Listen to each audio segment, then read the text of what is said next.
Alright guys, this is Derek from Blue Collar Chess. I'm going to do some Rook Endgame stuff today.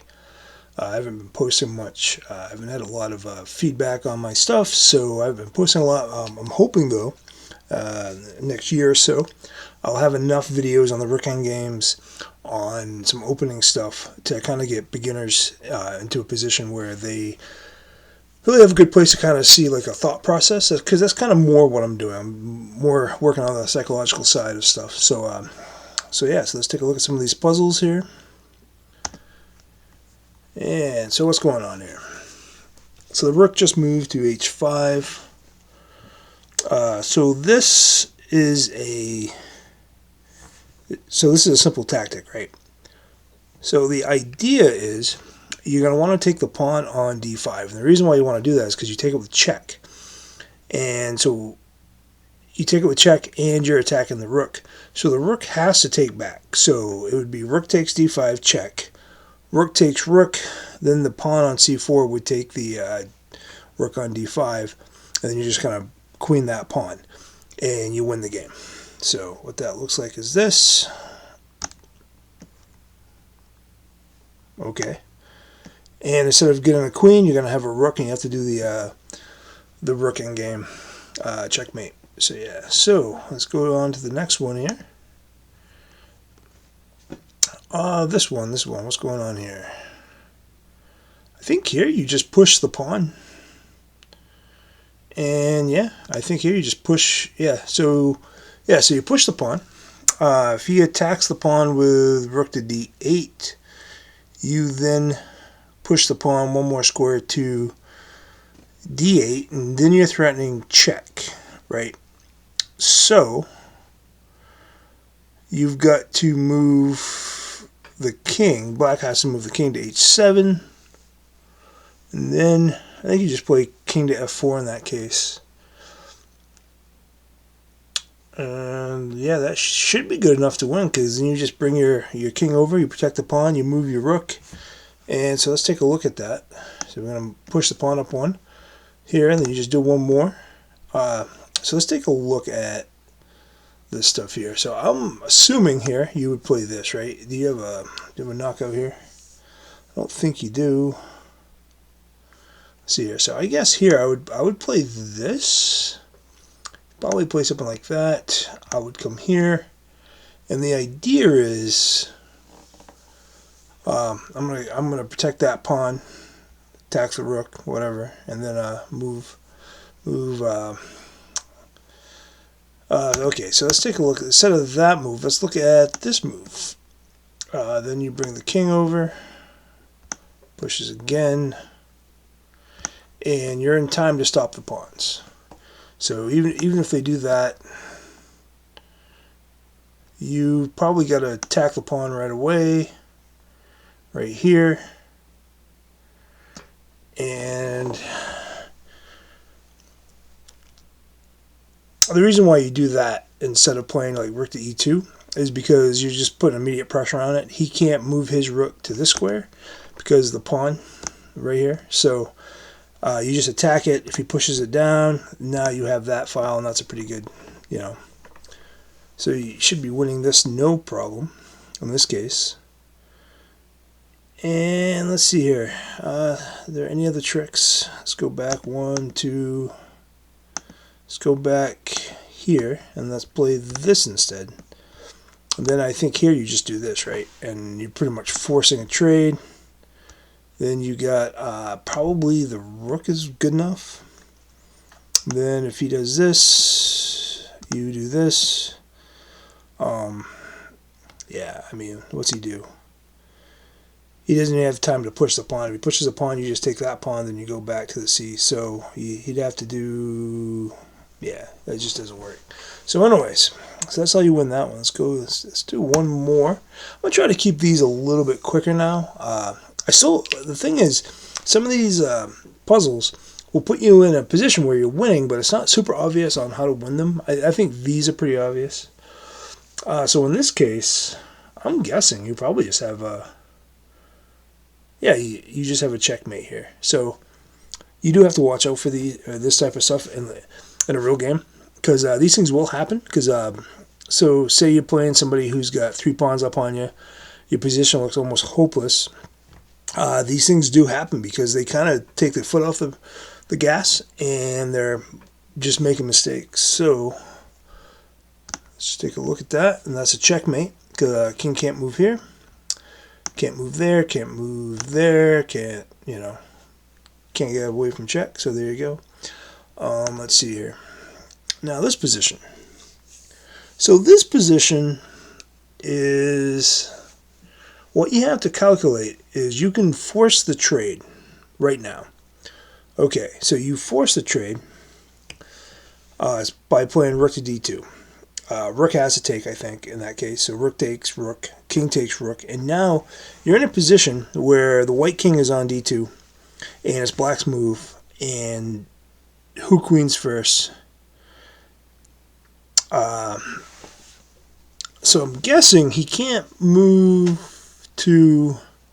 So in that case, he'd have to move his pawn first. So after your king's on d2, he has to play king to b4, I think. Because if he pushes somewhere else, you can either get your king just flat out stopping his pawn. Because king a2, then you would just play king to c3, and that would stop the pawn. After this, I might show that to the people who can't visualize it. So you have to play b4 first, and then I think you just play h5. Then now we can play king to a2, and then you'd play a6. Then he'd play b3, and then you'd play a7, b2. Yeah, a7, b2, then a8. Then the thing is if he promotes to b1, okay, a queen, what happens then is that you take your queen and you check him on a8, and then he has to move to the b file, then you check him again, and then you just swap him off, and then you promote your g-pawn. So let's take a look at that. But that's what you'd have to, calculate to make sure this is winning. And then you just do this, there's that, you go up, it goes here, and yeah, so we'll just keep looking at this. So we'll just play that, you play this, and whoops, queen, and then he's gonna go there, pick a queen, and then you check, force him to go here, and then you check, doesn't matter what square, then he goes here, and then you do that, then he takes, and now you push your g-pawn, and you win the game. Easy enough. Okay, let's do one more. Oh, I was going to look at it, but yeah, that's all right. All right, so here, what's going on?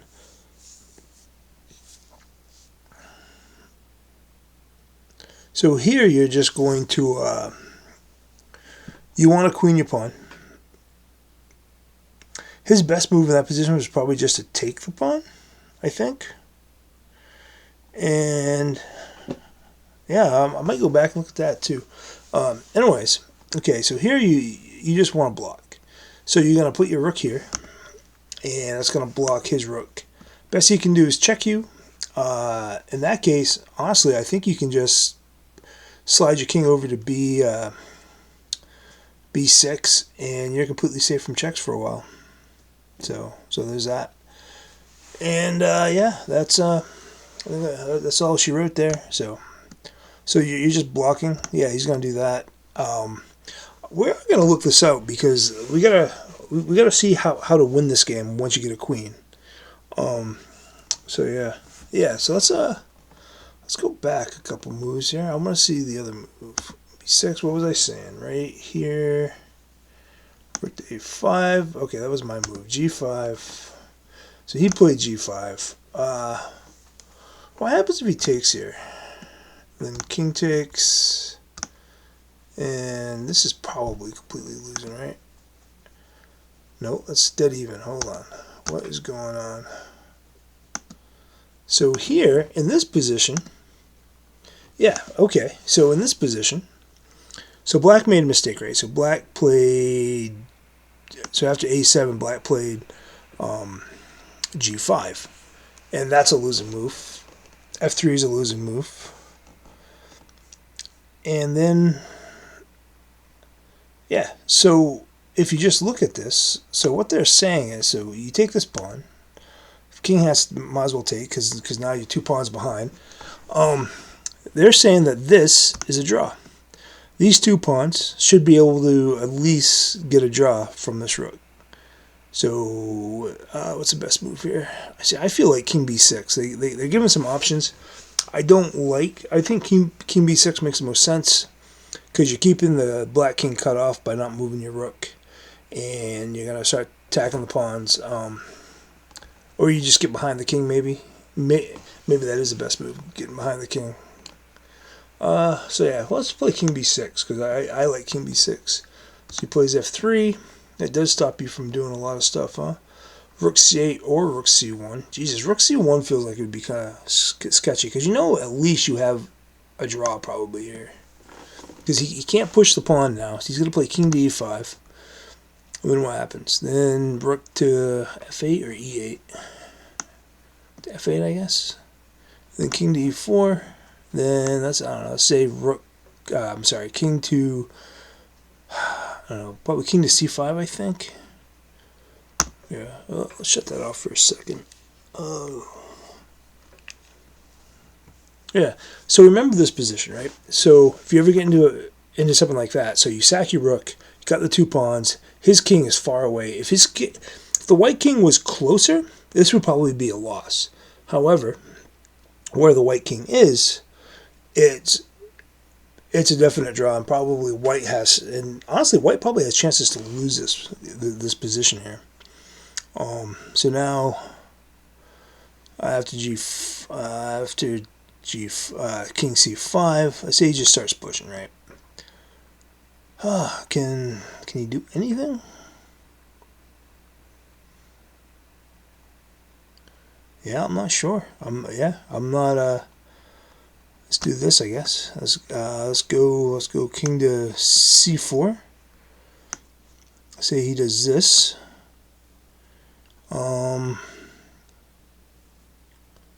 Yeah, I feel like this is almost like just flat out losing for white. I'm gonna have to turn on the computer to take a look at this.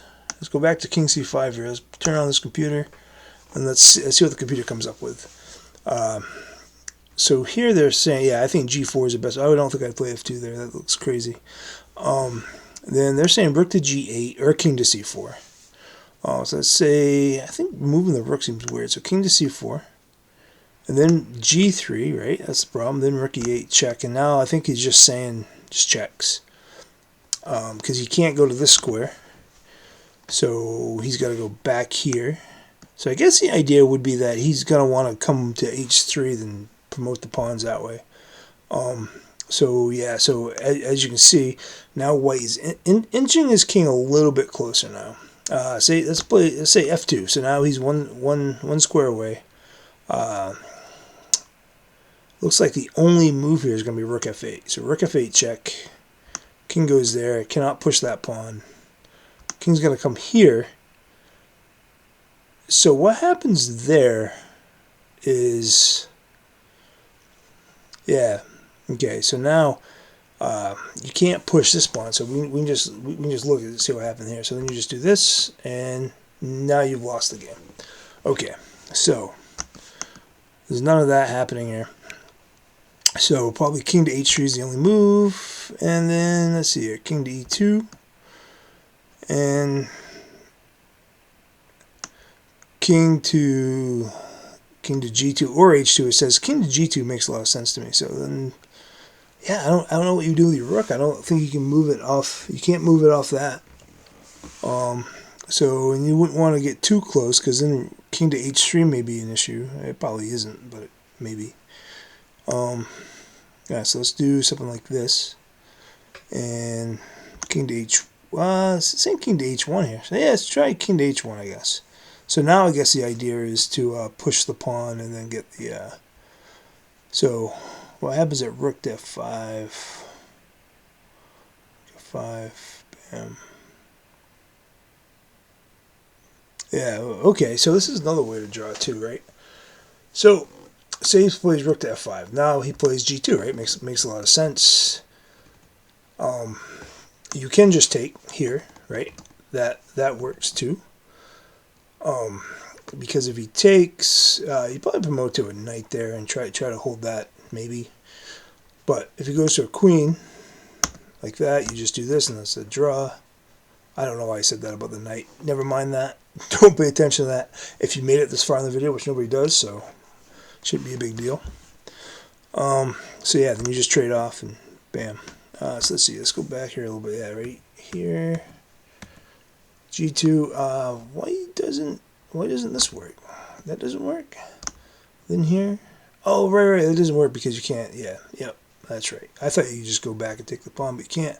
So that'd be losing. So there's still ways to lose the game. So yeah, that's a pretty insightful endgame. So yeah, so these aren't taking too long. Let's do one more. Then I'm gonna call it good because I feel like these videos are too long as it is. Let's see here. So it's black to move, and you're trying to promote. Oh yeah, okay. So the winning idea is that if you check the king, he can't go to the third rank, right?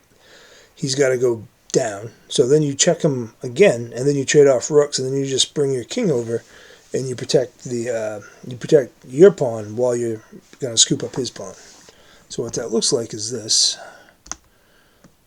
Okay, yep, and he does that. Then rook to a5. Now he takes, and so you're going to take. Then I don't know, probably king to here, I suppose. And then king to h4. And then king here. Then king here. Then king here. And then king. Probably. I don't think it matters. If I was trying to be tricky, if it's a blitz game, maybe I'd play king to h4, but whatever. Here, you know. So here, and now you're going to promote the pawn. Pawn's going to promote. All right.